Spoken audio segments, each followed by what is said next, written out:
Olá, sou a coach Renise Gomes. E olha só, gente, eu tenho no meu YouTube um vídeo de 1 minutinho com o Sullivan. E eu nunca imaginei que pudesse ter o prazer de agora realmente bater um papo, gravar esse vídeo com uma conversa com aquele que para mim é o mestre, né? O mestre do coach, a elite do coach. Obrigado pelos elogios. Espero, nessa nossa conversa aqui, atender a expectativa da tua audiência aqui que está nos assistindo. Renise, me conta, você está fazendo um trabalho aí com liderança, não é isso? Isso. E você sabe que eu tenho visto que nos últimos 18 meses os líderes têm passado por algumas provações, né? Muitos líderes aí tendo que gerir equipes de distância, né? Nunca foi tão importante o tal do feedback. Né? Nunca foi tão importante. Mas eu sempre ressalto o seguinte, as pessoas precisam tomar cuidado com o feedback, porque o feedback, primeiro, ele tem que ser dado sempre fornecido no nível de comportamento, não de identidade, né? Muita gente confunde, não sabe o que é isso. Como é que é um feedback no nível de identidade? Eu sempre digo o seguinte, não diga que o indivíduo diga que o indivíduo está. Né? Quando você muda do para o está, a gente já faz um feedback no nível de comportamento, isso já ajuda absurdamente. Mas eu sempre faço alerta para os líderes com quem eu trabalho para dividir o feedback em 3 pilares. Né? Fornece um feedback de correção quando algo estiver errado, fornece um feedback de desenvolvimento. Esse é fundamental. E né? Muita gente pula essa etapa. Pula essa etapa. É a hora do... Mas aí tem uma coisa, depois eu vou dar uma dica aqui para quem está nos assistindo conseguir entender isso. Né? Então, ó, feedback de correção quando algo estiver errado, feedback de desenvolvimento quando você quiser que o sujeito desenvolva alguma coisa, e depois desses 2 casos, feedback de reconhecimento. Quando corrigir o que você forneceu no feedback de correção, reconheça. Sim. Quando desenvolver o que você forneceu no feedback de desenvolvimento, reconheça. E também reconheça quando tiver a necessidade de reconhecimento. Mas uma coisa importante, tem muita gente que fala assim, mas por que feedback de desenvolvimento? Quando você está tendo que corrigir demais, é porque você está fazendo pouco feedback de desenvolvimento. Quando você tem que fazer muitas intervenções corrigindo erros, é porque não está acontecendo um processo de desenvolvimento. Ou seja, logo esse feedback de desenvolvimento não está sendo aplicado. Então é muito importante a gente, quando na posição de liderança, analisar esses pontos, né, para que a gente seja mais assertivo.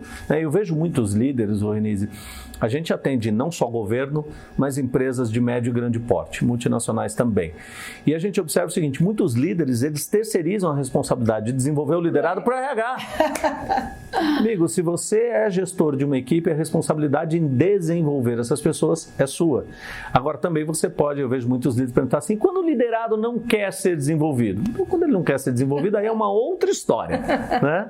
Aí é uma outra conversa. Você faz uns feedbacks e... Exato, você já tem a resposta para isso, mas isso é um outro cenário. Agora, é importante a gente saber que a responsabilidade do desenvolvimento das pessoas não está na área de recursos humanos, está no gestor imediato. A área de recursos humanos ela é responsável por criar condições, né, e ambiente para que o desenvolvimento aconteça, mas a responsabilidade de desenvolver é do líder. Com certeza absoluta. Foi ótimo isso que você trouxe. Eu faço o atendimento tanto com o coach e executivo muito nesse período da pandemia, e como essa parte foi mais exigida e as pessoas não tinham preparo. Então eu cheguei a pegar uma empresa nacional fazendo os diretores e depois os gerentes regionais, um escalão abaixo e tal, peguei multinacional, e seja na multinacional, seja na empresa brasileira, essa dificuldade, porque era uma coisa que talvez antes da pandemia passasse despercebido e tudo, mas no home office isso fica muito evidente e as pessoas foram mais cobradas. Então eu acabei trazendo muito, as pessoas vinham com a questão do feedback e a gente esmiuçar e a gente ver o que estava faltando, o que impedia esse líder de dar o feedback, de assumir, de saber que a parte administrativa ou a parte de treinamento ele podia até contar com o apoio maior do RH, mas é ele que tinha que acompanhar a sua equipe, os seus colaboradores, e isso a gente foi fazendo. Olha que interessante, Sullivan, eu fui fazendo individualmente com os coaches, né, os clientes que eu tinha no coach. E isso foi ficando de uma forma tão bacana que aí eu resolvi montar um treinamento. Até uma cliente da Suíça, ela me falou: Renise, muito legal, foi muito importante para mim, você devia transformar isso num produto coletivo, foi a expressão que ela usou. E aí que eu montei o Líder Eficaz, baseado nas experiências, primeiro que eu tive quanto líder, enquanto eu fui gerente regional na Caixa Federal e tal, como em tudo aquilo que eu tinha vivenciado enquanto coach desses executivos, né? Então foi uma baita experiência para poder passar num conjunto para as pessoas, né? Eu acho que uma coisa interessante que os líderes quebraram o paradigma ao longo dessa pandemia é que antigamente tinha uma visão de home office igual a perder foco e igual a menos produtividade. Exato. Né? E ficou provado para muitas equipes, para muitas empresas e para muitos líderes que no home office a produtividade pode ser ainda maior, sim, né? Por N fatores, sim, do que dentro do escritório normalmente. Até por não perder tempo no transporte, até por não ter muitas vezes alguém do lado ali que dispersa a sua atenção no dia a dia e tal.